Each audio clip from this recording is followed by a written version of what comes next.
Good afternoon mga guys, kumusta po kayo? Ako po ay nagbabalik pagkatapos ko po ma-monetize. Tayo po ay magpapatuloy sa ating pinag-aaralan Ukulele Advanced Strumming Pattern. Pattern number 9 na po tayo. Sa strumming po ito ay gagawin po tayo ng dalawang measure. At sa unang measure ay may mga muted po. Sa pagitan po ng mga counting, ayan na, bago po makalimutan. Ito po ang gagamitin po natin na bilang ang 1 and 2 and 3 and 4 and so yun pa rin po ang ating ginagamit simula pa ng tayo po ay papunta ng advanced lesson. Sa unang measure ay gagamit po tayo ng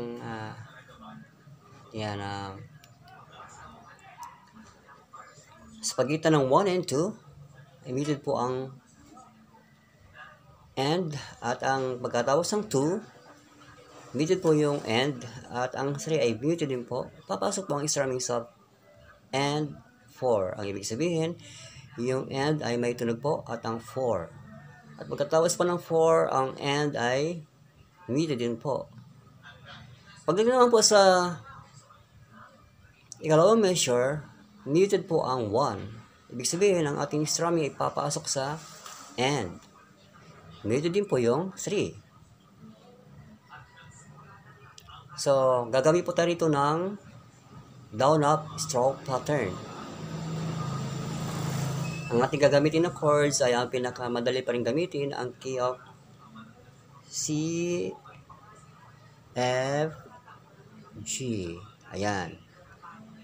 So, ganito po yan. 1 and 2 and 3 and 4 and 1 and 2 and 3 and 4 and 1 and 2 and 3 and 4 and 1 and 2 and 3 and 4 and 1 and 2 and 3 and 4 and 1 and 2 and 3 and 4 and 1 and 2 and 3 and 4 and 1 and 2 and 3 and 4 and so ganoon lang guys, kadali ang pattern number 9. Sana po ay may natutunan po kayo.